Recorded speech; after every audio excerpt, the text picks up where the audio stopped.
नमस्कार प्रेक्षको, मी डॉक्टर विनया पाटील तुमचं या कार्यक्रमात मनपूर्वक स्वागत करते।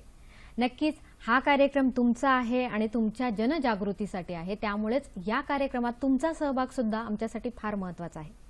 प्रेक्षको, वेगवेगळे दिनविशेष आम्ही घेऊन तुमच्या समोर येत असतो। तसंच आज 2 एप्रिल म्हणजे जागतिक ऑटिझम दिन आहे। डॉक्टर नक्कीच याला ऑटिझम म्हणतात, पण याला म्हणतात असं की स्वमग्नता। आता स्वमग्नता म्हणजे काय, ऑटिझम म्हणजे काय, हे दोन्ही शब्द खरं म्हटलं तर काहींसाठी परिचयाचे आहेत, काहींसाठी या नावाविषयीची आपण म्हणू शकतो की लक्षणं काय किंवा कारणं काय काहीच माहिती नसतील। मुळातच लहान मुलांच्या वाढीमधला हा आजार आहे। आता लहान मुलं म्हटली तर अगदी अनेक प्रकारचे त्यांच्यामध्ये स्वभाव दिसून येतात। हट्टीपणा आहे, रागीटपणा आहे, अगदीच शिक्षणामधली जी गोडी दिसून येत नाही, शिकायचं नाहीये, अनेक प्रकारचे स्वभाव असले तरी नक्की कुठल्या लक्षणांना ऑटिझम म्हणणार, हा आजार असतो का आणि आजार असेल तर याच्यावर उपचार काय आहेत, याशिवाय खास करून हा आजार जर वेळीच नाही ओळखला गेला तर या मुलांमध्ये बुद्ध्यांक आहे, त्यांची समाजामधली जी वाढणारी जी हालचाल असते ती सुद्धा कमी होऊ शकते। आणि हीच जनजागृती वाढवण्यासाठी खास आपण आजचा विषय निवडला आहे, ऑटिझम विषयीची कारणे आणि उपाय। याविषयी आज आपल्याला मार्गदर्शन करतील आज आपल्याकडे आलेले आहेत डॉक्टर प्रियांका परीख। नमस्कार डॉक्टर, आरोग्य संपदामध्ये आपलं स्वागत आहे। डॉक्टरांची माहिती अशी आहे, डॉक्टर प्रियांका परीख या डेव्हलपमेंटल पीडियाट्रिशियन आहेत, म्हणजे बालविकास तज्ज्ञ आहेत। डॉक्टर BJ वाडिया म्हणजे चिल्ड्रन हॉस्पिटलमध्ये कार्यरत आहेत। याशिवाय माझगाव येथील बाल आशा आश्रमात चाइल्ड डेव्हलपमेंटल सेंटरच्या डॉक्टर प्रमुख आहेत, पीडियाट्रिशियन म्हणून तिथे काम करतात। Doctor MD DNB DCH FCPS तसेच लंडनमधून त्यांनी MR CPCS सुद्धा केले आहेत। राष्ट्रीय आणि आंतरराष्ट्रीय स्तरावर डॉक्टरांनी काम केलेले आहे, त्यामुळे दोन्ही देशांमध्ये दोन्ही स्तरांवरचं डॉक्टरांकडे कौशल्य आहे। खास म्हणजे स्वमग्नता, गतिमंदत्व, autism, ADHD, learning disability, slow learner, down syndrome यासारखे जे लहान मुलांमधल्या विकासामधले जे टप्पे असतात किंबहुना अडथळे असतात, यामध्ये डॉक्टरांचे प्रावीण्य आहे किंवा हातखंडा आहे। प्रेक्षको, नक्कीच आजचा विषय वेगळा आहे। वेगळा आहे म्हणजे काय, लहान मुलं वाढत तर असतातच, मग नक्की त्यांच्यामध्ये वाढण्यामधले काय अडथळे आहेत, कुठल्या अडथळ्यांना आपण आजार म्हणू शकतो का, या विषयाविषयी नक्कीच तुमच्या मनात प्रश्न असतील, ते प्रश्न आमच्यापर्यंत जरूर पोहोचू द्या। त्यासाठी आमचा फोन नंबर 022 हा मुंबईचा कोड क्रमांक आहे आणि लँडलाईन नंबर आहे 24908050 24988050। कार्यक्रमात फोन करून आपण जरूर सहभागी व्हा, पण तत्पूर्वी आपल्या सगळ्यांना नम्र विनंती अशी आहे की आपण जेव्हा फोन करतात त्यावेळेला कृपया आपल्या टीव्हीचा आवाज पूर्णपणे बंद करा, जेणेकरून आपला प्रश्न आमच्यापर्यंत व्यवस्थित ऐकू येतो आणि आपण जेव्हा प्रश्न विचारतात तेव्हा तो सलग आणि एकदा विचारावा। चला तर मग प्रेक्षको, अगदी कार्यक्रमाला लवकर सुरुवात करूया। मुलांच्या वाढीमधले काय फरक आहेत ते पटकन अगदी लक्षपूर्वक तुम्ही ऐकू शकतात। डॉक्टर, पुन्हा एकदा तुमचं स्वागत। आज डॉक्टर ऑटिझम दिन आहे, जागतिक ऑटिझम दिन आहे आणि त्यानिमित्ताने आपण कार्यक्रम ठेवला आहे। तर सर्वप्रथम असं आहे की मुलं छानपैकी त्यांचा जन्म होतो एखाद्या घरात आणि छानपैकी ती वाढायला लागतात, रांगतात, खेळतात, बोलतात, सगळं आहे, पण कुठल्या वाढीला किंवा कुठल्या लक्षणांना आपण ऑटिझम म्हणतो ते आपण सांगाल? ऑटिझम म्हणजे स्वमग्नता, म्हणजे स्वकेंद्रित राहणं किंवा स्वतःच्या जगामध्ये स्वतःची दुनियामध्येच राहणं। आता हा काही रोग नाही आहे, ह्याला काही जंतू लागले किंवा टायफॉइड झाला, TB झाला, मलेरिया झाला आणि त्याचे जंतू लागले, आपल्याला रोग लागला किंवा आपण म्हणतात की आजार झाला, डिझीज झाला, हा काही जंतूमुळे होत नाही। हा एक डेव्हलपमेंटल डिसऑर्डर आहे। डेव्हलपमेंटल म्हणजे विकासामध्ये जशी बाळाची प्रगती व्हायला पाहिजे त्याच्यामध्ये विलंब किंवा अडचणी। आता आपण डेव्हलपमेंट किंवा विकास म्हणतात ते पहिलं आपल्याला समजायला पाहिजे की डेव्हलपमेंट विकास म्हणजे काय। आता बाळ लहान असताना आपण उंचाई करतात, वजन करतात, ते फिजिकल ग्रोथ आहे। डेव्हलपमेंट म्हणजे बाळाची क्षमता कशी वाढते। आता बाळाची क्षमता मेनली 4 एरियाज मध्ये आपण बघतात। ग्रॉस मोटर स्किल्स म्हणजे बाळ बसायला, उभे राहायला, चालायला, धावायला, जंप करायला सगळं शिकतात। फाईन मोटर स्किल्स म्हणजे हाताचे काम, काही वस्तू घेणे, छोटा दाणा घेणं, पेन पेन्सिलने लिहिणं, शर्टाची बटन बंद करायची, ते हाताची फाईन मोटर स्किल्स असते। तशीच भाषाचा विकास होते आणि सामाजिक आपण जे म्हणतात हावभाव किंवा सामाजिक संवाद त्याचा पण विकास होते. म्हणजे दुसऱ्यांशी मिक्स होणं, फ्रेंड्स बनवणं, मित्र बनवणे, सोशल इंटरॅक्शन करणं, ते पण एक विकास आहे. ऑटिझमचे मुलं लहानपासनं काही फार मुलं नॉर्मली बसायला, उभे राहायला, चालायला, धावायला शिकतात आणि दुसरे मुलांसारखेच दिसतात. पण त्यांना दुसऱ्यांशी कसं बोलायचं, दुसऱ्यांशी कसं इंटरॅक्ट करायचं, कसं सामाजिक व्यवहार करायचा ते समजत नाही. म्हणून ते दुसऱ्यांशी वेगळे बसतात, असं वाटतात की स्वमग्नी आहे किंवा स्वतःची दुनियामध्येच आहे. नक्कीच डॉक्टर, खूप छान पद्धतीने डॉक्टरांनी सांगितलं की खरंच मुलं वाढत असतात, छान खेळतात, अगदी बाकी मुलांसारखे असतात. पण भाषेचा जेव्हा संबंध येतो तेव्हा ती देवाणघेवाण आहे, संवाद आहे, तो थांबला जातो. मग अगदी तो पालकांशी असेल किंवा अपरिचित नातेवाईक लोकांशी असेल. डॉक्टर, मग आता याची लक्षणं काय आहेत, कसं ओळखायचं मुलांना ऑटिझम आहे? ऑटिझमची खूप सारी लक्षणे असतात. ऑटिझमची मुलं आपण जेव्हा हाक मारून बोलवतात, आता लहान मुलं असताना आपण म्हणतात अरे स्वीटू, तर ते लगेच टर्न करून बघतात. ऑटिझमची मुलं असं वाटतात की आपल्याला लक्षच दिलं नाही किंवा आपल्याला इग्नोर करतात आणि मोबाईलचा आवाज ऐकलं की लगेच धावून घेतात.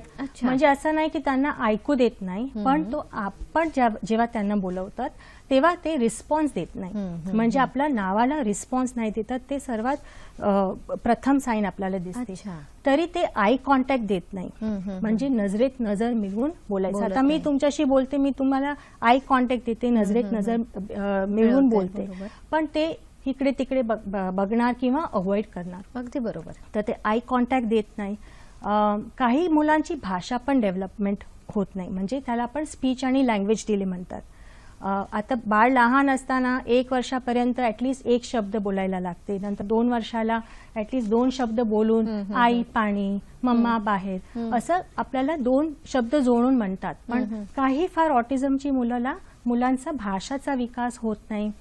पण एक इम्पॉर्टंट महत्वाची वस्तू हे आहे की नॉर्मली जेव्हा बाळाचा डेव्हलपमेंट होतो तर शब्द यायचा आधी मुलं हावभावाने खूप इंटरॅक्ट करतात. आता दाखवतात मम्मा मला हे पाहिजे, हे बघ तिकडे प्लेन किती चांगलं आहे, तर ते हावभावाने आपल्याला सांगतात किंवा काही हवं असेल तर आपल्याला पॉइंटिंग करून सांगतात. पण ऑटिझमची मुलं हावभाव करून पण संभाषण करू शकत नाही. तर ते खूप इम्पॉर्टंट आहे की नॉन व्हर्बल कम्युनिकेशन, आपण म्हटलं टाटा बाय बाय, तर ते हावभाव करू शकत नाही. ते पण एक लक्षण आहे. मुलांमध्ये मिक्स न होणं, त्यांचा बरोबर मैत्री नाही करू शकणं, सोशल इंटरॅक्शन नाही करू शकणं, ते पण खूप महत्वाचं आहे.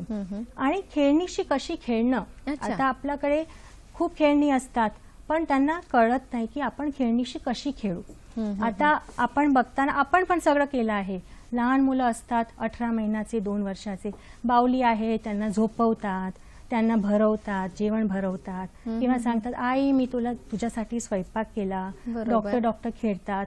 ते खूप काल्पनिक खेळ असतात. पण ऑटिझमची मुले हे काल्पनिक खेळ किंवा इमॅजिनेटिव्ह प्ले आपण म्हणतात, प्रिटेंड प्ले, ते करू शकत नाही. आणि दुसऱ्या मुलांबरोबर पण हे रोल प्लेइंग म्हणतात. आपण मुलं कशी खेळतात, पायलट, आता तू ही बन मी ही बनू, आणि एक स्टोरी बनवतात, ते करू शकत नाही. आणि काही मुलं खूप रिपिटेटिव्हली, आता गाडी असली ते फक्त लाईननी ठेवणार किंवा फक्त एकावर एक ठेवणार, ते रिपिटेटिव्ह किंवा परत तेच करणं, ते पण एक ऑटिझमच्या लक्षण आहे. परत तेच बोलणं, ज्याला आपण इकोलेल्या म्हणतात, किंवा काही परत बॉडीने ऍक्शन करणं, हँड फ्लॅपिंग म्हणतात, किंवा टोवर चालणं, पांजऱ्यावर चालणं, ते हँड फ्लॅपिंग, ते सगळे रिपिटेटिव्ह ऍक्शन्स करतात. काही मुलांना चेंज जमत नाही, म्हणजे जसं आहे त्याचा रुटीन तसंच प्रमाणे चालायला पाहिजे. म्हणजे नक्की कसं डॉक्टर? नक्की म्हणजे काय, आता मला ह्या सोफावरच बसून, इकडेच बसून मला जेवायचं आहे, आता मी ते जागा बदलली की त्यांना ते जमणार नाही. मला हाच कप पाहिजे. हट्टीपणा पण म्हणू शकतो का? हट्टीपणा वेगळा आहे. हे एक आपण म्हणतात इनफ्लेक्सिबिलिटी, रिजिडिटी म्हणतात, की त्यांनी ह्या रास्त्यानेच जायचंय. आता आपण रास्ता बदलला की त्यांना ते जमणार नाही. म्हणजे ते जे आपण म्हणू शकतो की समजून घेण्याची कॅपॅसिटी नसते आणि त्यामुळे समोरचा व्यक्ती सांगतो ते ऐकणं आणि त्या पद्धतीने वागणं हेही शक्य नसतं. हे शक्य आहे आणि आपण एक रिजिडिटी म्हणजे मला असंच पाहिजे, जर माझा हे रुटीन बदलला तर मला ते जमणार नाही, म्हणजे मी खूप डिस्टर्ब होतो. तर हे रिजिडिटीज असतात आणि एकच वस्तू परत परत करायची पण त्यांची पद्धती असते. सेम चीज रिपीट करायची, एका विषयातच खूप इंटरेस्ट दाखवायचा. म्हणजे काही मुलं सांगणं असं आपण म्हणतात डायनोसॉर्स, म्हणजे डायनोसॉर्स बद्दल त्यांना सगळं माहित असेल. आता काय काय नावं आहे, काय काय त्यांचे प्लांट इटिंग आहे, ॲनिमल इटिंग आहे, किती होते, ते सगळं त्यांना माहिती असेल. पण ते सोडून दुसरं काही त्यांना माहित नाही. म्हणजे एका विषयात खूप रुची. ते पण काही काही मुलं दाखवतात. आणि काही काही मुलांना आपण जे म्हणतात संवेदनशील असतात, सेन्सरी इश्यूज. म्हणजे आता आपण जेव्हा जगात आहे तर खूप सेन्सेशन्स येते, बरोबर. साऊंड आहे, लाईट आहे, आपण जे खातात, टेक्स्चर्स आहे, आपल्याला स्पर्शच्या सेन्सेशन आहे. तर हे सगळे सेन्सेशन्स आपलं बॉडी इंटिग्रेट करतो आणि आपण एक रिस्पॉन्स देतात. आता फॉर एक्झाम्पल आपण उभे आहे स्टेशनवर आणि ट्रेन एकदम फास्ट गेली, तर आपण सांगतात अरे किती लाऊड किंवा किती आवाज, पण आपल्याला डिस्टर्ब होणार नाही. पण ऑटिझमची जी मुलं असणार ते एकदम कान बंद करणार, त्यांना साऊंडची सेन्सिटिव्हिटी असतात. काही मुलांना काही काही प्रकारचे स्पर्शची सेन्सिटिव्हिटी असतात. घासवर चालणार नाही किंवा बीचवर रेतीवर चालू शकत नाही, किंवा त्यांना हेअर कटिंग केलं की डोक्याला हात लावला की जमणार नाही. अशी प्रकारची पण सेन्सिटिव्हिटीज असतात. खायला टेक्स्चर्स काही काही आपण म्हणतात की सॉफ्ट आहे, हार्ड आहे, सेमी सॉफ्ट, ते आवडत नाही. तर ऑटिझमचे खूप काही लक्ष असतात. असं नाही की सगळं लक्ष सगळ्या मुलांमध्ये असतात. हर एक मुलं वेगवेगळे असतात आणि नक्कीच प्रत्येक मूल वेगवेगळं आहे. त्याच्यामध्ये होणारा बदल जो आहे तो सुद्धा पालकांनी लगेच लक्षात घेऊन त्या डॉक्टरांना, योग्य त्या डॉक्टरांना विचारणं गरजेचं आहे. आपल्याला डॉक्टर फोन आलेला आहे. महेंद्र थोटे बोलतायत आपल्याशी यवतमाळ इथून. नमस्कार महेंद्रजी. हा नमस्कार मॅडम. नमस्कार, आपला प्रश्न विचारा. हा मॅडम, मी महेंद्र ढोके बोलतो यवतमाळवरून. मॅडम बोला. माझा प्रश्न होता मॅडम, माझा मुलगा आहे मॅडम 10 वर्षाचा, आणि तो आमच्यासोबत मॅडम कम्युनिकेशन चांगला करतो, म्हणजे घरी. आणि जेव्हा एखादा पाहुणा येतो मॅडम, जेव्हा एखादा पाहुणा येतो त्यांच्यासोबत तो व्यवस्थित असा बोलत नाही मॅडम, आणि व्यवस्थित त्यांच्यासोबत बोलत नाही, मार्गदर्शन करत नाही, येणाऱ्या पाहुण्यांना रिस्पॉन्स देत नाही मॅडम. आणि आम्ही नेहमी त्याला सांगत असतो की येणाऱ्या पाहुण्याचं स्वागत करावा, चांगलं बोलायचं, असं बोलायचं. त्याच्याविषयी मॅडम थोडंसं मार्गदर्शन करा. तो आता 3rd स्टँडर्डला आहे मॅडम. ओके. आता तुमचा बाळ आहे तो तुमच्याशी व्यवस्थित इंटरॅक्ट करतो किंवा त्याचे फ्रेंड्स आहे, शाळेमध्ये जे मुलं आहे त्यांच्याशी बरोबर बोलतो? हो मॅडम, त्यांच्याशी बरोबर बोलतो मॅडम, हसत खेळत बोलतो.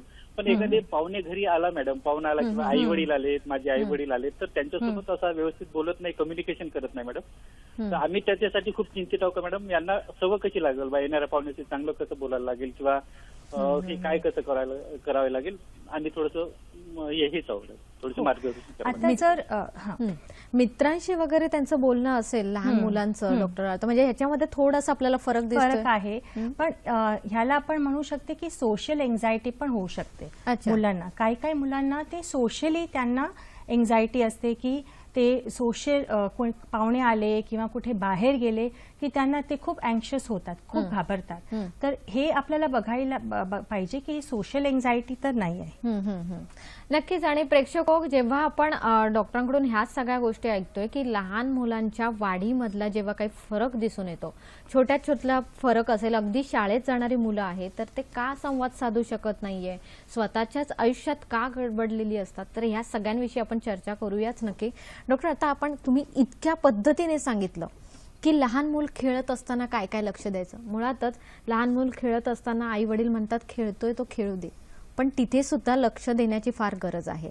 डॉक्टर, आता पुढे जाताना अगदी मला हा प्रश्न येतो की आता हा आजार होण्यामागचं काय कारण आहे? ऑटिझम हा जे डिसऑर्डर आहे तो जास्त करून अनुवंशिक आहे. म्हणजे त्याचे खूप कारणं आहे. असं नाही की त्याचं एकच कारण आहे. अनुवंशिक म्हणजे त्याला आपण जेनेटिक म्हणतात आणि बाकी दुसरे फॅक्टर्स पण आहे.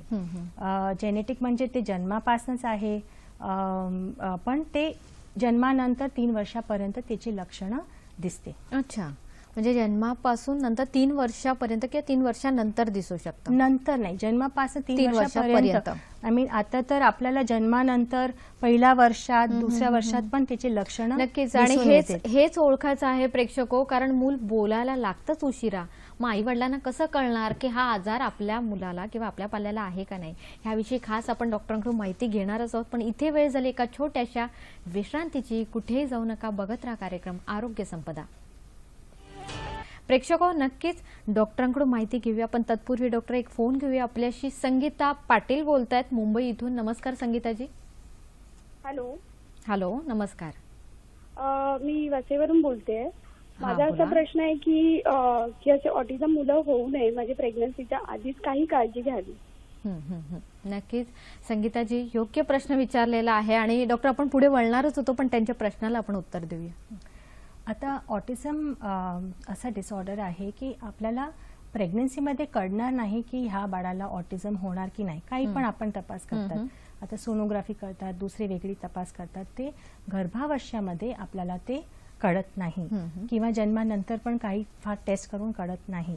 पण आपण काही फार काळजी घेऊच शकतात, कारण ऑटिझमच्या जसं एक कारण मी सांगितलं होतं की जेनेटिक आहे, पण दुसरे पण कारण असतात ज्याला आपण रिस्क फॅक्टर्स म्हणतात.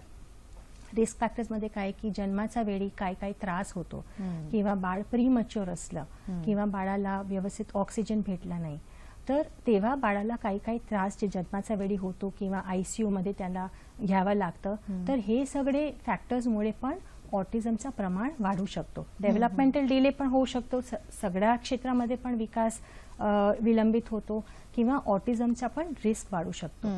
तर गर्भावस्थेमध्ये आपण हे ॲटलिस्ट काळजी करू शकतात की आपण व्यवस्थित काळजी घ्यावी, व्यवस्थित फॉलोअप केलं, किंवा चांगले सेंटरमध्ये डिलिव्हरी आपण प्लॅन करू, किंवा डिलिव्हरीचा वेळी पिडियाट्रिशियन असला की जर काही लागला की लगेच बाळाला आपण उपचार करू शकू.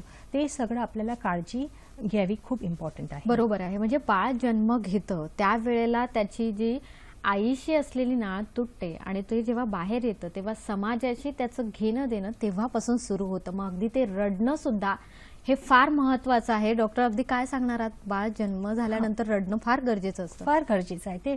डेव्हलपमेंटल पिडियाट्रिशियन म्हणून तर मी सांगतेच की जे फर्स्ट क्राय आहे, ऑक्सिजन भेटणं, ते सगळं महत्वाचं आहे, कारण ते आपण अवॉइड केलं की पुढे जाताना जे डेव्हलपमेंटल प्रॉब्लेम्स असतात, आणि आता NICU केअर वगैरे सगळी वाढली आहे, म्हणजे ते खूप कमी वजनाचे मुलं, खूप लवकर आलेले मुलं पण ते सर्व्हाइव्ह होतात.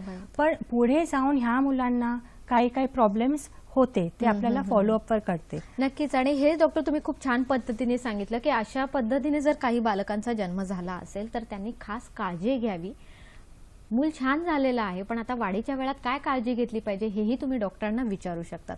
डॉक्टर, पुढे जाताना आपण काय सांगणार आहात की आता प्रमाण कसं आहे या आजाराचं? हे आजाराचं प्रमाण वाढत चाललंय. म्हणजे पहिलं जे 1970s 1980s मध्ये जे डेटा होता त्याप्रमाणे ह्या प्रमाण वाढत चाललंय. आता काहीतरी मे बी रिस्क फॅक्टर्स पण वाढले आहे, किंवा आता आपल्या लक्षात लवकर येते, किंवा आपण डायग्नोज करतात. पहिल्याच्या वेळी काही ऑटिझमची मुलं मतिमंदाच्या कॅटेगरीमध्ये बरोबर. पण आता आपल्याला कळलंय की नाही, हे ऑटिझम वेगळं आहे, म्हणजे त्याचं डायग्नोसिस होते, लहान वयात डायग्नोसिस होते, म्हणून त्याचं प्रमाण पण वाढलं आहे, आणि मे बी रिस्क फॅक्टर्स पण वाढले आहे. तर आपण त्याचा आजचा प्रमाण बघू तर वर्ल्ड वाईड प्रेव्हलन्स आपण बघितलं की 100त 1 मुलांना ऑटिझम होते. आणि अमेरिकामध्ये जे सेंटर फॉर डिसीज कंट्रोल आहे त्यांचं ते सर्वेलन्स असते, तर लेटेस्ट डेटा USAचा आहे की 1 in 59 children is diagnosed with autism. आता हा आजार का वाढतोय, आपल्या देशामध्ये कसं वाढतोय का नाही वाढतोय, हेही डॉक्टर आपण घेऊया. पण तत्पूर्वी एक फोन घेऊया. आप्पा खाकरे बोलतायत आपल्याशी औरंगाबाद इथून. नमस्कार. नमस्कार, बोला, आपला प्रश्न विचारा. नमस्कार मॅडम. नमस्कार. 4 वर्षाची मुलगी होती एक, बोलत नाही ती अजून. 6 वर्षाची का? हा 4 वर्षाची. 4 वर्षाची, बरं. हा हा हा. बोलत नाहीये. नाही 4. हो हो, कळालं. 4 वर्षाची मुलगी आहे, बोलत नाहीये. हो. बरं. आणि अजून तिचं कसं आहे बाकीतल्या, म्हणजे ती बोलताना हातवारे जास्त करते का, बाकी तुमच्याशी बोलत नाहीये किंवा बाकी सगळ्यांशीच बोलत नाहीये? सगळं चांगलं आहे. हातवारे करते, मम्मी पप्पा असं म्हणते, पण असं म्हणजे दुसरं काही बोलत नाही ते असं. म्हणजे मोजके शब्द बोलते? हा मोजके बोलते. बरं. तुम्ही आवाज दिल्यानंतर तिचं ती ऐकते किंवा सगळं ते तुम्ही जे सांगता ते सगळं काही ऐकते का? काय करते, ऐकते तो. बरं. डॉक्टर, काही प्रश्न विचारायचे? आता तुमची 4 वर्षाची मुलगी आहे आणि तुमची कंप्लेंट मेनली आहे की ती बोलत नाही, म्हणजे आपण म्हणणार speech and language delay.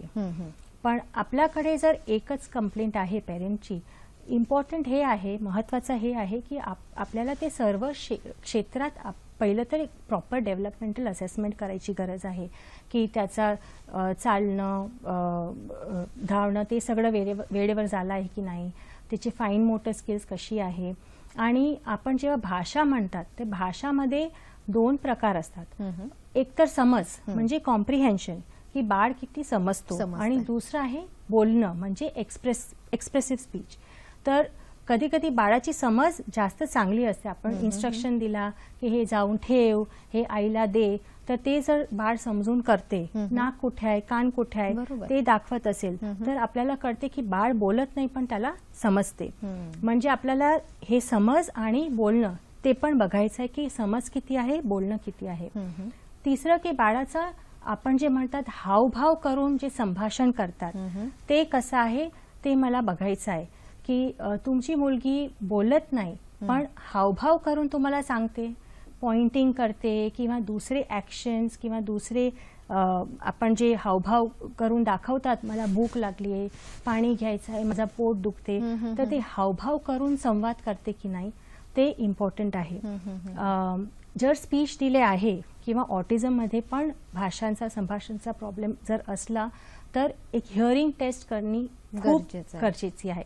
First step is hearing test. आणि दुसरं की नॉन व्हर्बली हावभावाने ती कशी एक्सप्रेस करते आणि मुलींच्या सोशल इंटरॅक्शन कसं आहे ते पण बघायची गरज आहे. म्हणजे बाकी मुलांसोबत ती कशी वागते, बाकी व्यक्तींसोबत, घरातल्या व्यक्ती सोडून बाकीच्यांशी कशी वागते हे खूप गरजेचं आहे. यासाठी डॉक्टर त्यांनी कुठल्या जवळ खास कुठल्या डॉक्टरांकडे जाऊन सल्ला घ्यावा?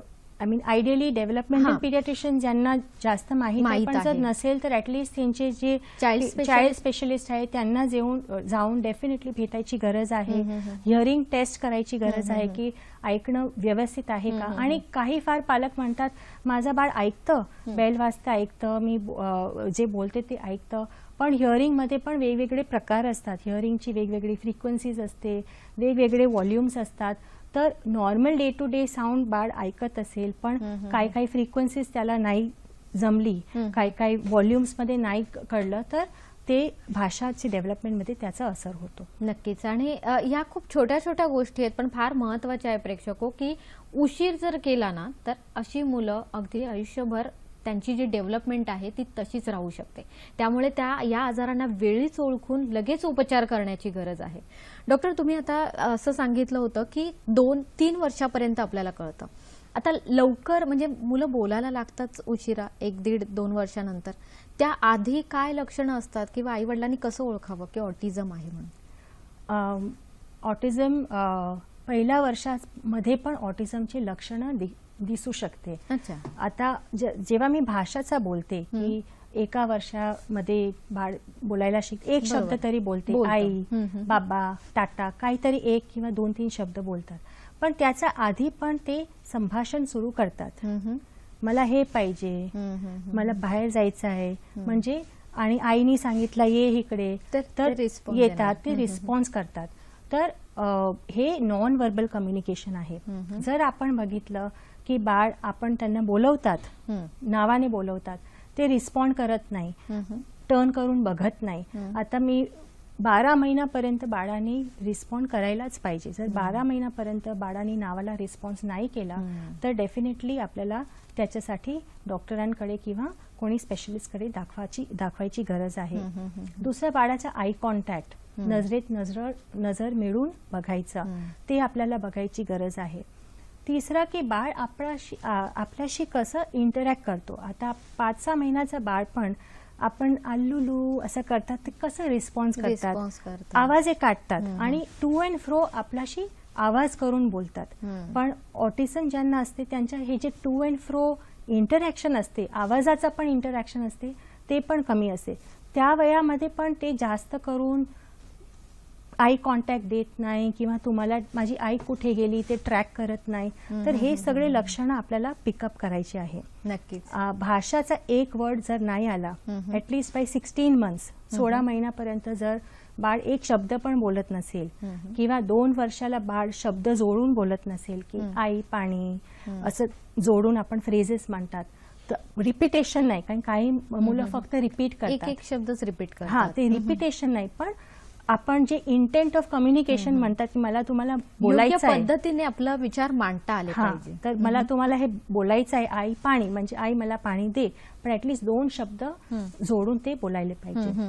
नक्की. तर हे सगळे पहिले लक्षण आहे. आणि नंतर आपण खेळणी कशी खेळतात, 18 महिन्यात काहीतरी काल्पनिक खेळ सुरू करतात की नाही, ते सगळं पण बघायची गरज आहे.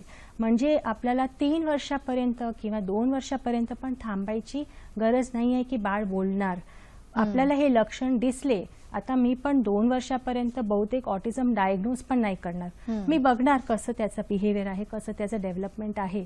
पण जर मला 15 महिन्यात, 12 महिन्यात, 10 महिन्यात काही लक्षण दिसले तर मी त्याच्यासाठी उपचार तरी सुरू करणार. अगदी. आणि उपचार कधी सुरू केले पाहिजे, मुळात हे आजार आहे काय, लक्षण आहे का, एवढं तरी आपण डॉक्टरांकडे जाऊन तपासणी किंवा चौकशी करू शकतो. प्रेक्षको, एक फोन घेऊया आपण. उमा महाजन आपल्याशी बोलतायत तासगाव इथून. नमस्कार उमाजी. नमस्कार. विषय खूप चांगला आहे, चर्चेची खूप गरज आहे. भारतात तुम्हाला सांगते बहुतेक ब्लड रिलेशन मध्ये लग्न व्हायची फार आहे. आत्ते भाऊ, मामे भाऊ, इव्हन मामाची सुद्धा, काही कास्टमध्ये अगदी चुलत मावस बहिणी सुद्धा. अगदी. त्यामुळे काही कारण आहे का की ऑटिझम वगैरे किंवा काही डिझॉर्डर्स होतात, ते कारण आहे का, टाळू शकतात ना तसे लग्न? अगदी बरोबर. खूप छान तुम्ही प्रश्न विचारलेला आहे. कारण डॉक्टर, पूर्वी असं व्हायचं, म्हणजे अशा पद्धतीची लग्न ही पूर्वी व्हायची, आताही काही ठिकाणी होतात, पण बऱ्याच वेळेला अशा गोष्टी टाळल्या जातात. तर त्यांचा खूप छान प्रश्न आहे. रक्तातल्या किंवा जवळच्या नातेसंबंधांमध्ये असं लग्न केल्यावर असे आजार उद्भवताना दिसतात का? हो. आता जेव्हा नातेत लग्न होते त्याला आपण मेडिकल टर्म्समध्ये कॉन्सॅग्युनिटी म्हणतात. ते पण फर्स्ट डिग्री आहे, सेकंड डिग्री आहे, की एकदम जवळचा नाता आहे की दूरचा नाता आहे, किंवा कम्युनिटी नाता नसेल पण आपण एक कम्युनिटीचे आहात, तिकडे पण कुठेतरी काही कनेक्शन्स असतात. आता जेव्हा कॉन्सॅग्युनिटी आपण म्हणतात किंवा नातेचं लग्न म्हणतात तेव्हा ऑटिझम नाही पण काहीतरी दुसरे डेव्हलपमेंटल किंवा न्यूरोलॉजिकल प्रॉब्लेम्स व्हायचे रिस्क वाढते. आणि म्हणून आम्ही जेव्हा ऑटिझमची मुलं किंवा दुसरे डेव्हलपमेंटल प्रॉब्लेम्सची पण मुलं बघतात तर डेफिनेटली आम्ही फॅमिली ट्री बघतात. एकच जनरेशनचा नाही पण 2-3 जनरेशनचा बघतात की कुठे कोणाला पण असं काही आजार होता का. आणि अगदी बरोबर डॉक्टर, तुम्ही म्हणतात की पूर्वी ऑटिझम, स्वमग्नता हे शब्दच माहिती नव्हते. या सगळ्यांना मतिमंद म्हणून ठरवलं जायचं आणि त्यामुळे हा आजार होता का नव्हता हे सुद्धा सध्याच्या पिढींना माहीत नसतं. हे आजार अगदी येत असतात आणि मग नंतर ते आपल्याला दिसून येतात. डॉक्टर, जसं तुम्ही आत्ता म्हणाला की लहान मुलांमध्ये जेव्हा ते घरात सगळे चालू असतात, अगदी लहान मूल असतं 3 महिन्याचं, ते सुद्धा आईला ओळखायला लागतं, आईचं हसू ओळखतं आणि त्यानंतर रिस्पॉन्स करतं, प्रतिसाद देत असतं. आता पूर्वीची जी सगळी कुटुंब पद्धती होती त्या कुटुंब पद्धतीत सगळे असायचे, आजी आजोबा, मामा मामी, काका काकी सगळे असायचे आणि त्या लहान मुलांना परिवार खूप मोठा असायचा. आता ती सगळी अशी जी कुटुंब व्यवस्था झाली आहे ती अशी स्वकेंद्री आई वडिलांपुरतीच झाली आहे. यामुळे असं दिसतं का की मुलं संवाद करताना कुठेतरी मागे येतात? आता आपण जे न्यूक्लिअर फॅमिलीज म्हणतात ते त्याचं कारण नाही आहे की न्यूक्लिअर फॅमिलीमुळे होत ऑटिझम झाला, किंवा कधी कधी आई वडील मला पालक विचारतात की आम्ही दोघंही कामावर जातात, त्यांना थोडं गिल्टी फील होते की मी जॉबवर जाते तर माझ्यामुळे असं झालं का की मी त्याला लक्ष दिला नाही. तर त्याच्यामुळे ऑटिझम होत नाही. ऑटिझमचा त्याला रिस्क आहे, जेनेटिक आहे, पण ऑटिझमचा जेव्हा आपण उपचार पण सुरू करतात किंवा जे थेरपीज वगैरे सुरू करतात तर ते सगळी थेरपीज इंटरॅक्शनवर असते. म्हणजे जेवढं आपण बाळाला इंटरॅक्ट करायची किंवा सामाजिक संवाद संभाषण करायची ऑपॉर्च्युनिटीज जास्त दिली की त्याचा तो विकास होईल. आता बाळ जर थेरपीमध्ये गेला आणि तिकडे जर थेरपिस्टनी सगळं शिकवलं पण बाळाला ते परत घरी येऊन किंवा शाळेत किंवा मित्रांबरोबर ते काय शिकलं ते अप्लाय करायचा जर ऑपॉर्च्युनिटी नाही मिळेल तर त्याचा विकास नाही होणार. म्हणून ते खूप अगदी महत्वाचं आहे की बाळाला घरामध्ये पण तसं अटमॉस्फिअर वातावरण निर्मिती झाली पाहिजे की त्याला ते ऑपॉर्च्युनिटीज इंटरॅक्शन वाढवायची ऑपॉर्च्युनिटीज भेटायला पाहिजे. म्हणून पहिल्याचा वेळी जेव्हा जॉईंट फॅमिलीज असायचे तेव्हा मुलांना ते ऑटोमॅटिकली ते सगळं एन्व्हायरमेंट ऑपॉर्च्युनिटीज मिळायचे. बरोबर आहे. आणि त्यामुळे डॉक्टरांची गरज नव्हती.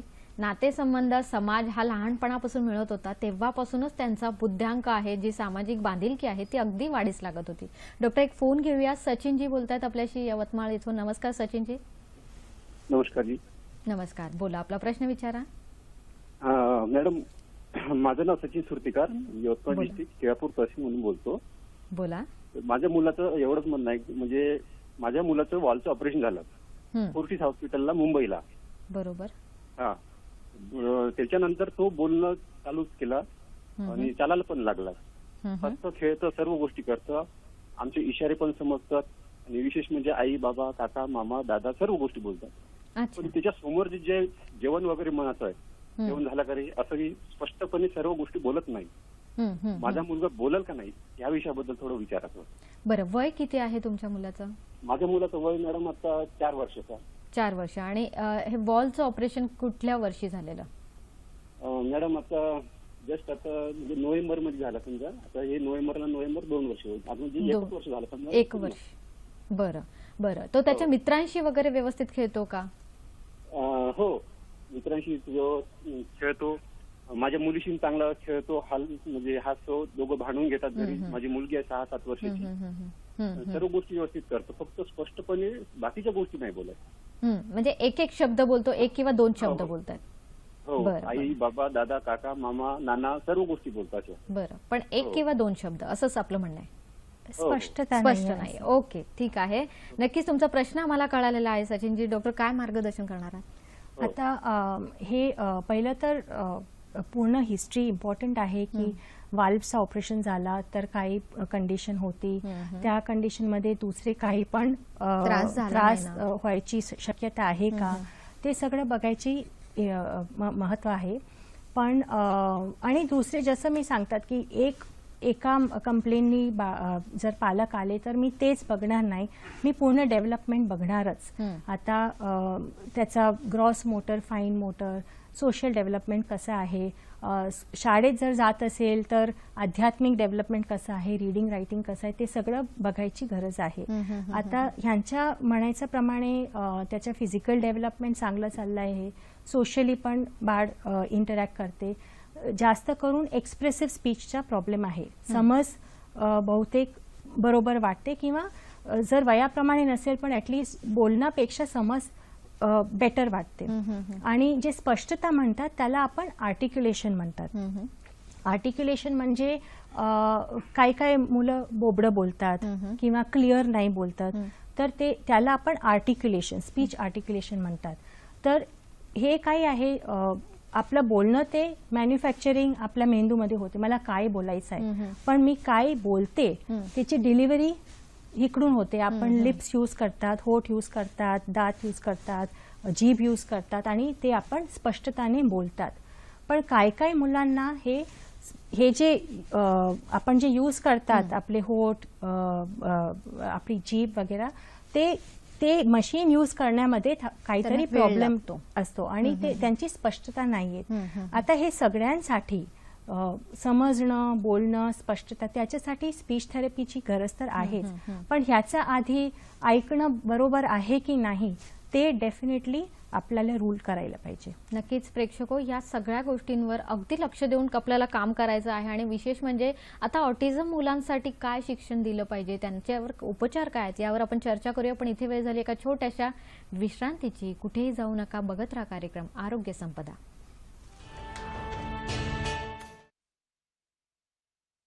प्रेक्षको, नक्कीच आता आपल्याला हे जाणून घ्यायचं की ज्या मुलांना ऑटिझम झालेला आहे, स्वमग्नता आहे, अशा मुलांसाठी उपचार काय असतात, काय सांगणार डॉक्टर? आता ऑटिझमसाठी मी पहिलेच जसं सांगितलं होतं की हे काही आजार किंवा रोग नाहीये, म्हणून त्याच्यासाठी असं काही औषधी नाहीये किंवा मेडिकल क्युअर आपण म्हणतो, गोळ्या औषधांनी हा आजार गोळ्या नाहीये. औषध दिलं आणि ऑटिझम बरं झालं, झालं. तसं नाही. हे डेव्हलपमेंट विकासाचा प्रॉब्लेम आहे. म्हणून ऑटिझमसाठी आपल्याला वेगवेगळे प्रकारचे थेरपीज किंवा इंटरव्हेन्शन करावे लागते. तर थेरपीजमध्ये बिहेवियर थेरपीज असतात किंवा स्पीच आणि लँग्वेज भाषा विकसायला जे थेरपीज असतात, ऑक्युपेशनल थेरपीज असतात. काही मुलांना स्पेशल एज्युकेशन ची गरज पडते आणि फक्त काहीच मुलं ज्यांना खूप हायपर ऍक्टिव्हिटी असतील किंवा खूप बिहेवियरल प्रॉब्लेम्स असतील त्यांना आपण औषध देतात की तिची हायपर ऍक्टिव्हिटी, चंचलता कमी करू. पण आपण जे ऑटिझमचे कोर सिम्पटम्स म्हणतात की भाषा, संभाषण किंवा सामाजिक व्यवहार, ते काही औषधाने बाळ बोलायला नाही लागणार. त्याच्यासाठी त्या बाळासाठी ते स्पेसिफिक थेरपीज लागतात. नक्की डॉक्टर, पण मग आता काय थेरपी दिल्या पाहिजे त्यांना? थेरपीजमध्ये वेगवेगळी थेरपीज असतात. स्पीच आणि लँग्वेज थेरपी. आता जसं मी पहिलं सांगितलं की हावभाव पण खूप महत्वाचे आहे, म्हणून आपण त्याला म्हणतात टोटल कम्युनिकेशन. आपल्याला फक्त वर्ड्स नाही बघायचे की किती शब्द आले. बाळाने तुमच्याशी कम्युनिकेट करायला पाहिजे. जर शब्दाने नाही जमला तर हावभावाने पण कम्युनिकेट करायला पाहिजे. तर स्पीच थेरपी हावभाव वाढवायला, बाळाचे शब्द वाढवायला, कम्युनिकेशन वाढवायला किंवा सोशल इंटरॅक्शन वाढवायला त्याच्यासाठी लागते. त्याच्यासाठी स्पेसिफिक बिहेवियर थेरपीज असतात, ते बिहेवियर थेरपिस्ट घेतात. ऑक्युपेशनल थेरपिस्ट असतात, ते बाळाची जे फाईन मोटर स्किल्स आहे, हाताचे जे काम आहे किंवा बाळ खूप चंचल, छोट्या छोट्या गोष्टी कशा करायच्या, आणि काही बाळांना जसे मी सेन्सरी इश्यू सांगितले की आवाजाला, स्पर्शला त्यांना सेन्सिटिव्हिटीज असतात, ते सगळं ते ऑक्युपेशनल थेरपिस्ट घेतात. बाळ पुढे जाऊन शाळेत गेला तर जर त्यांना स्पेशल एज्युकेशन लागलं तर ते सगळे थेरपीज, म्हणजे याच्यासाठी एक मल्टी डिसिप्लिनरी अप्रोच असतो. जसं हर एक बाळ वेगळं आहे, म्हणजे त्या बाळासाठी मला एक इंडिव्हिज्युअलाइज्ड प्लॅन बनवायची गरज आहे. आणि प्रत्येक मूल वेगळं असतं, प्रत्येक मूल हे स्पेशल असतं. त्यामुळे त्या मुलाकडे लक्ष देणं, त्यामध्ये होणाऱ्या बदलामध्ये, वाढीच्या बदलामधले अगदी छोटे छोटे गोष्टी हे तुम्ही आई वडिलांनी नमूद करून ठेवणं खूप गरजेचं आहे. आता प्रेक्षक, आपण खूप आधीपासून हे सांगतोय की हे आजार ओळखले पाहिजे आणि कुठलाही आजार जर वेळीच ओळखला तर तो 90% तुम्ही त्याला बरं करू शकतात. डॉक्टर, का लवकरात लवकर आता उशिरा पण जर आजार झाला तर तोही बरा होऊ शकतो या सगळ्या थेरपीने, आणि लवकर झाला म्हणजे लवकर डॉक्टरांकडे काय यावं? आता आपण हे जे अवेअरनेस करतात किंवा आपण म्हणतात 2 एप्रिल अवेअरनेस डे आहे किंवा पूर्ण एप्रिलच्या मंथ एक अवेअरनेस मंथ आहे, त्याची महत्त्वता काय आहे?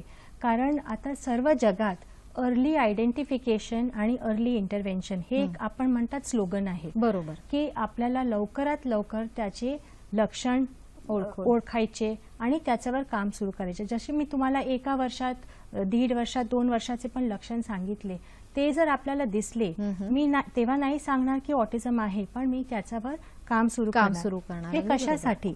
कारण आपण बघता जेव्हा बाळाचा ग्रोथ होतो तेव्हा हाईट वाढते, वजन वाढते, तसंही आपला हेड सर्कम्फरन्स, ब्रेन ग्रोथ होतो. आणि हे जे ब्रेन ग्रोथ आहे ते सर्वात जन्मानंतर 5 वर्षापर्यंत ब्रेन ग्रोथ होतो. बरोबर. आणि जे ब्रेन सेल्स आहे त्याच्यामधले जे कनेक्शन्स आहेत त्याला आपण सायनॅप्सिस म्हणतात. आणि ते एक वायरिंग सारखे असते. झाडाची डाळी आपण बघतात कशी एकानंतर एक, तर ते सायनॅप्सिस असते. तर जर आपण लवकर त्याच्यावर उपचार सुरू केला तर ते जे चांगले कनेक्शन्स आहे ते स्ट्रॉंग होतील.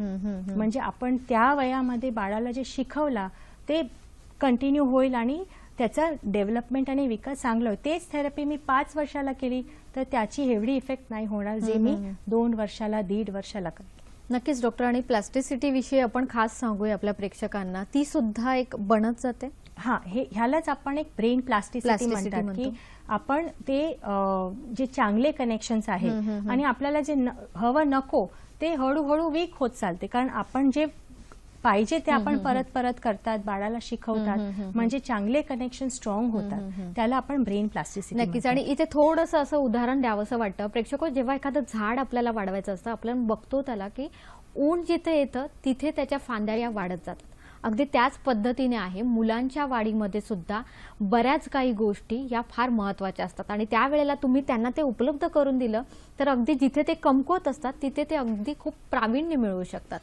डॉक्टर, आता बरेच आजार आहे, तुम्ही अगदी बाल विकास तज्ज्ञ आहात आणि सगळ्या पालकांचा तुमच्याकडे ओढा असेल की आमच्या मुलांना हुशार बनवा, हे बनवा. पण आता वेगळा एक आजार आहे, अतिचंचल मुलं असतात, अगदीच ऐकत नाहीये. ती मुलं आणि ऑटिझम याच्यामध्ये फरक काय असतो? आता अतिचंचल मुलं म्हणजे आपण मेडिकल टर्मिनॉलॉजीमध्ये ADHD म्हणतात, attention deficit hyper active disorder. आता ADHD मध्ये मुलांना लक्ष द्यायचा, कॉन्सन्ट्रेट करायचा, फोकस करायचा ते प्रॉब्लेम होतो आणि काही फार मुलं चंचल म्हणजे इकडे तिकडे धावपळ चालू धावपळ चालू राहते, असते. एका जागावर बसतच नाही. शाळेमध्ये पण टीचर सांगतात की जाग्यावर बसत नाही, इकडे तिकडे उठतो, स्वतःने डिस्ट्रॅक्ट होतो, दुसऱ्या मुलांना पण डिस्टर्ब Distract करतो. करतो. हो, हो. तर ह्याला आपण ADHD म्हणतात. आता ज्या बाळांना मुलांना फक्त ADHD आहे त्यांना सामाजिक व्यवहाराचा प्रॉब्लेम नसतो. इनफॅक्ट ही मुलं जास्त करून सोशल कधी कधी असतात, सगळ्यांशी बोलतात आणि सगळ्यांशी फ्रेंडली असतात. तर प्युअर ADHD आपण म्हटलं तर ते ऑटिझम पेक्षा वेगळं आहे, कारण ऑटिझमची मुलांना जास्त करून सामाजिक संवादमध्ये प्रॉब्लेम असते, ह्या मुलांना ते प्रॉब्लेम नसते. पण काही फार ऑटिझमचे जे मुलं असतील त्यांना autism in addition to autism ADHD पण होऊ शकतो, म्हणजे त्यांना ऑटिझम पण आहे आणि ते मुले हायपर ऍक्टिव्ह पण आहे आणि एका जागावर बसत नाही आणि खूप अग्रेसिव्ह असते. तर आपल्याला तेव्हा त्यांची पहिलं हायपर ऍक्टिव्हिटी कमी करायची गरज असते, तर त्यांच्यावर थेरपीज आपण जे पण इंटरव्हेन्शन करतात त्याचा इफेक्ट सुरू होतो. नक्कीच. आपण एक फोन घेऊया. विलासजी बोलतात आपल्याशी यवतमाळ इथून. नमस्कार विलासजी. Hello madam. हॅलो, बोला, आपला प्रश्न विचारा. मॅडम, माझा मुलगा 18 वर्षाचा आहे. ते फक्त बोलत स्पीच म्हणजे बोलत नाही मॅडम, ते टाळ्या वाजून असं फिरत राहतो असं. अच्छा, मुलाचं वय किती? 18 वर्ष. हो, 18 वर्षाचा. बरं, काहीच बोलत नाही का? काहीच बोलत नाही मॅडम, फक्त फिरत राहतो घरामध्ये, म्हणजे टाळ्या वाजवत राहतो असं. त्याचा काही उपचार वगैरे आहे का मॅडम? बरं. आणि बाळाचा सोशल इंटरॅक्शन कसं आहे, म्हणजे मॅडम तुमच्याशी मेल झोल आपण जेवण वगैरे हाताने मागतो समजा असं, आणि पुन्हा म्हणजे त्याला भूक लागली तर जेवत दिसलो तो, संडास आली तर ते त्याच्या आईला म्हणजे धरून संडास नेते आणि म्हणजे कसं बोलत नाही, स्पीच नाही त्यांना, असा आवाज आहे म्हणते त्याला असं. पण त्याचे बाळाला फ्रेंड्स आहे, त्यांच्याशी खेळतो, म्हणजे तेच खेळतो आपण मॅडम. काय तेच खेळतो आपण स्वतःच खेळतो, स्वतःच खेळत असतो, स्वतःच खेळत. बरं, तुमच्या मुलाचं वय 18 वर्ष आहे. मी पुन्हा एकदा विचारते, मला हो 18 वर्ष आहे. ठीक आहे. तुम्ही कुठल्या डॉक्टरांना काही दाखवलेलं का? दाखवलं मॅडम, पण ते म्हणजे काही म्हणजे मागच्या वेळेस याला नागपूरला मी गेलो होतो, तर मॅडम तर ते म्हणे थेरपी स्टेम सेल थेरपी म्हणे, आम्हाला ते आवडलं नाही मॅडम ते. ठीक आहे, बरं आहे. नक्कीच तुमच्या प्रश्नाचं डॉक्टर उत्तर देतील. धन्यवाद विलासजी. आता ह्यांचा बाळ 18 वर्षाचा आहे, मुलगा 18 वर्षाचा आहे आणि बोलत नाही आणि त्यांचा म्हणण्याप्रमाणे एकटंच राहतो. तर पहिलं तर आपल्याला एक प्रॉपर असेसमेंट करायची गरज आहे की ही ऑटिझम आहे की फक्त स्पीच प्रॉब्लेम. पण एकटं राहतो म्हणजे ते ऑटिझमचे ऍटलीस्ट लक्षण आहे, तर ते पहिलं आपल्याला ते असेसमेंट करायची गरज आहे. आणि असेसमेंट करून त्याच्यासाठी आता 18 वर्षाला आपल्याला थेरपीज तर लागेलच, पण त्याचं जे एज्युकेशन आहे म्हणजे वोकेशनल ट्रेनिंग, म्हणजे बाळ तो पुढे जाऊन काय काय करू शकतो ते पण आपल्याला बघायची गरज आहे. दुसरं की स्टेम सेल थेरपी आहे ऑटिझमसाठी, अजून त्याचा काही एव्हिडन्स बेस नाही आहे, म्हणजे त्याचे अजून संशोधन झालं नाही आहे की स्टेम सेल थेरपीने ऑटिझम बरं होतो. म्हणून ते आपण हे बाकी सगळं जे थेरपीज आहे ते एव्हिडन्स बेस्ड आहे, म्हणजे ते खूप मुलांवर रिसर्च झाला आहे, संशोधन झालं आहे आणि नंतर ते सांगतात की हां हे एव्हिडन्स बेस्ड आहे, हे तुम्ही सगळे मुलांना हे सगळं करा. पण स्टेम सेल थेरपी किंवा बाकी पण खूप थेरपीज आहे ज्यांचा अजून एव्हिडन्स नाही आहे, म्हणून ऑटिझमसाठी आम्ही स्टेम सेल थेरपी नाही सांगणार. नक्कीच. आणि त्यांच्यासाठी खास आपण सांगू शकतो की त्यांना आणखीन वेगळ्या ठिकाणी जाऊन पहिला आपण असेसमेंट करायची गरज आहे. आणि आता 18 वर्षाला तो शाळेत जातो की नाही, की काय शिकतो, म्हणजे आपल्याला त्याला आत्मनिर्भर करायचं आहे आणि तो पुढे जाऊन काय व्यवसाय करू शकतो ते पण आपल्याला बघायचे आहे. तिची क्षमता काय आहे, त्याचे स्किल्स काय आहे ते बघून त्याला आता जर रीडिंग रायटिंग किंवा हे मोठे मोठे सब्जेक्ट्स अल्जेब्रा जॉमेट्री नाही जमलं, पण तरी आपण काहीतरी वोकेशनल कोर्स केला, कम्प्युटरचा कोर्स केला, काहीतरी जे बाळाला जमलं आणि ते करून तो फायनान्शियली आत्मनिर्भर होऊ शकतो, ते आपल्याला बघायचं. नक्कीच डॉक्टर आता तुम्ही जसं चंचल अतिचंचल मुलांविषयी बोलला, तसं लर्निंग डिसेबिलिटी मध्ये सुद्धा असतात, डिस्लेक्सिया आपण त्याला म्हणू शकतो. तर त्याचा आणि ऑटिझमचा यांचा काय संबंध आहे? लर्निंग डिसेबिलिटी किंवा स्पेसिफिक लर्निंग डिसेबिलिटी आपण जे म्हणतात ते वेगळं आहे. ते ऑटिझम नाही आहे. ते पण जन्मापासूनच असतं, ते पण एक वाढीमधलाच एक तो प्रकार. हां, ते डेव्हलपमेंटलच आहे. पण लर्निंग डिसेबिलिटीमध्ये बाळांना स्पेसिफिकली रीडिंग रायटिंग गणित त्याचा प्रॉब्लेम होतो, सामाजिक व्यवहाराचा किंवा भाषाचा किंवा बाकी कोणी क्षेत्रामध्ये त्यांना प्रॉब्लेम नसतो, त्यांची बुद्धिमत्ता नॉर्मल असते. पण जर आपण लर्निंग डिसेबिलिटी पण पिकअप नाही केली आणि पुढे जाताना बाळाला अभ्यासामध्ये प्रॉब्लेम येते, आई वडील ओरडतात, टीचर ओरडतात, तर कधीतरी त्यांना कॉन्फिडन्समध्ये अफेक्ट होतो आणि ते कॉन्फिडन्स अफेक्ट झाल्यावर ते विथड्रॉन होतात आणि नंतर एवढं सोशल इंटरॅक्शन करत नाहीत आणि ते समाजात आणखीन मागे पडतात. हां, आणि नंतर असं वाटतं की तो एकटा राहतो, तो मिक्स होत नाही, पण त्याचं कारण वेगळं आहे. आणि अगदी बरोबर डॉक्टर तुम्ही म्हणालात की कारण हे वेगळं असतं, ते डॉक्टरच ओळखू शकतो. डॉक्टर एक फोन घेऊया. उज्ज्वलाजी बोलतात आपल्याशी मुंबई इथून. नमस्कार उज्ज्वलाजी. हॅलो, बोला, आपला प्रश्न विचारा. मॅडम, तुम्ही जसं आता लर्निंग डिसेबिलिटी बद्दल बोललात, एक्झॅक्टली माझ्या परिचयाच्या एक मॅडम आहेत, त्यांच्या मुलाच्या बाबतीत एक्झॅक्टली तेच होतंय, पण मग त्याला उपाय काय आहे? म्हणजे लर्निंग डिसेबिलिटीसाठी आता हे जे आपण लर्निंग डिसेबिलिटी जर रीडिंगची बघितली त्याला आपण डिस्लेक्सिया म्हणतात किंवा रायटिंगला डिस्ग्राफिया म्हणतात किंवा मॅथची गणितमध्ये प्रॉब्लेम असला की आपण डिस्कॅल्क्युलिया म्हणतात आणि एकत्र आपण त्याला लर्निंग डिसेबिलिटी म्हणतात. तर ह्याच्यासाठी पण सर्वात इम्पॉर्टंट आहे की ते अर्ली पिकअप कर. जर आपल्याला 4 वर्षात 5 वर्षात 3 वर्षात पण दिसलं की बाळाला काही प्रॉब्लेम आहे, आपण लर्निंग डिसेबिलिटी लेबल नाही लावणार, ते टेस्टिंग वगैरे जे असते ते आपण पुढे जाऊन करतात, पण त्याच्यावर आपण काम सुरू करतात आणि त्याच्यासाठी वेगळी प्रकारची थेरपीज असतात ज्याला आपण रेमिडियल एज्युकेशन म्हणतात किंवा रेमिडियल थेरपी. कारण हे रेमिडियल टीचर्स असतात किंवा स्पेशल एज्युकेटर्स असतात, त्यांची पद्धती वेगळी असते. इंग्लिशमध्ये सांगतात की if I cannot learn the way you teach, will you teach me the way I can learn. So that is very important की बाळाला कसं समजणार, कसं करून आपण त्यांना, कारण लर्निंग डिसेबिलिटीचे मुलांची बुद्धिमत्ता नॉर्मल असते. काही मुलं फक्त समजून घेण्याची क्षमता थोडीशी आणि काही मुलांना स्पेशल टॅलेंट्स असतात, दुसरे आर्टिस्ट असतात, म्हणजे ते पण आपल्याला ओळखायची गरज आहे. Learning disability and even autism, हे बाळ हे करत नाही, ते येत नाही, ते आपल्याला नाही बघायचं. आपल्याला बाळ काय करू शकतं आणि त्याला काय क्षमता काय आहे, बाळ कशामध्ये चांगलं आहे, बाळाला एक पॉझिटिव्ह रिइन्फोर्समेंट द्यायचं की हे चांगलं केलं. छोटे छोटे गोल्स ठेवायचे की एवढं कर, ते अचीव्ह केला की खूप छान, ते पॉझिटिव्ह रिइन्फोर्समेंट दिला. काही पण प्रॉब्लेम असला की बाळाचं कॉन्फिडन्स वाढणार आणि तिची प्रगती होणार. नक्कीच डॉक्टर, खूप छान तुम्ही मार्गदर्शन केलंय. म्हणजे थोडक्यात बाल विकास तज्ज्ञ डॉक्टरांकडे तुम्ही जाऊन योग्य तपासणी करा. तुम्ही डॉक्टरांकडे जाऊ शकता, डॉक्टर वाडिया हॉस्पिटलला उपलब्ध आहेत.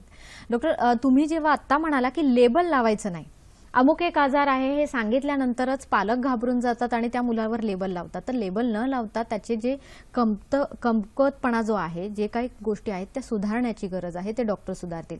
आता इथे एक असं दिसून येतं की घरात व्यक्ती असतात, आई वडील असतात किंवा आजी आजोबा असतात, ते मुलांमध्ये मागतात की अरे ठीक आहे, अमुक अमुक कोणाचा तरी मुलगा लेट शिकला, वाट बघू आपण, बोलेल तो, हे करेल, हे वाट बघणं यामुळे ऑटिझम वाढू शकतो का?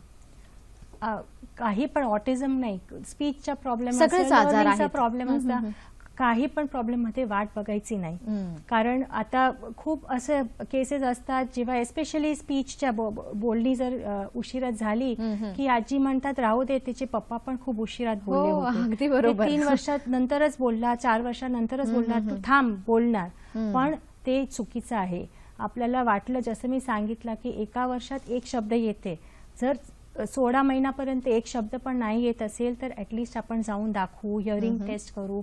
2 वर्षात 2 शब्द नाही बोलत असेल तर आपल्याला ते बेल रिंग व्हायला पाहिजे की काहीतरी आणि काहीतरी आपल्याला मिस नाही करायचं आहे. म्हणून ते ऑटिझम आहे, लर्निंग डिसेबिलिटी आहे किंवा स्पीच लँग्वेज डिले आहे, काही पण डेव्हलपमेंटल इश्यूज असले, सगळ्यांमध्ये अर्ली आयडेंटिफिकेशन आणि अर्ली इंटरव्हेन्शन खूप. आता डॉक्टर, ही ऑटिझमची मुलं आहेत, त्यांना वेगळं काही शिक्षण देण्याची गरज असते का? शाळा कुठली निवडावी?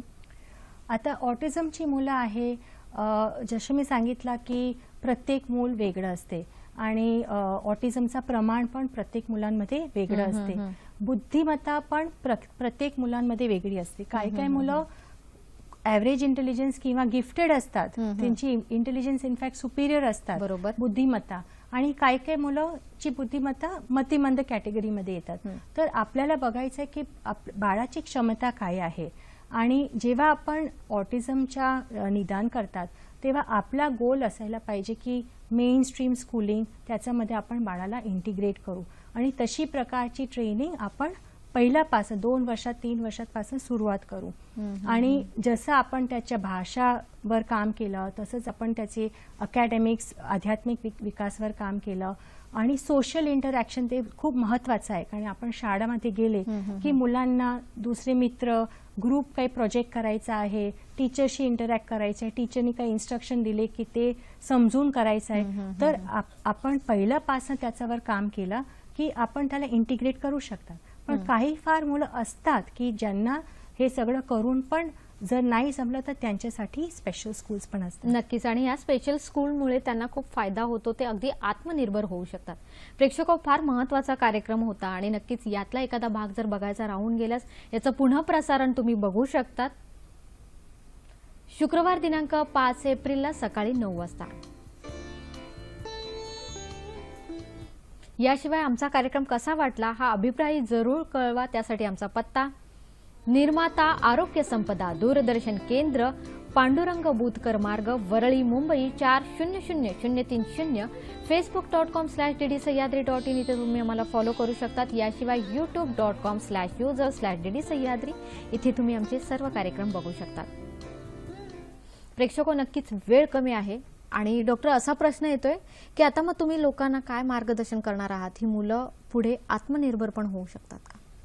हो, म्हणजे ते आपल्याला ते गोल आहे म्हणून ते अर्ली आयडेंटिफिकेशन की तुम्हाला लहान वयात पण जे लक्षण दिसले की ते लक्षणला निग्लेक्ट नको करू आणि त्याच्यावर काम सुरू करा. नक्कीच प्रेक्षको, असं म्हटलं जातं लहान मूल हे त्या घराचं अगदी हृदय असतं आणि त्याच्यामध्ये होणारे प्रत्येक बदल हे त्या घरासाठी खूप काळजीचे असतात. पण आपलं मूल हेच करत नाही हे लेबल न लावता त्या मुलासाठी काय काय उपाययोजना केल्या जातील यासाठी डॉक्टरने आपल्याला खूप छान मार्गदर्शन केलं. असे संस्था वेगवेगळे आहेत जिथे जाऊन तुम्ही चौकशी करू शकतात. अतिशय पॉझिटिव्ह म्हणजे सकारात्मकता राखूनच या मुलांवर जर उपचार केले तर अगदी बाकी मुलांसारखी मुलंही वाढू शकतात, पण वेळीच उपाययोजना केले तर.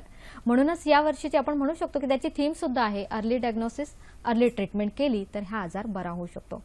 नक्कीच डॉक्टर, तुम्ही इथे आलात, खूप छान पद्धतीने मला समजावलं. त्याबद्दल आमच्या प्रेक्षकांतर्फे, दूरदर्शनतर्फे आणि आरोग्य संपदातर्फे मी आपले आभार मानते. धन्यवाद.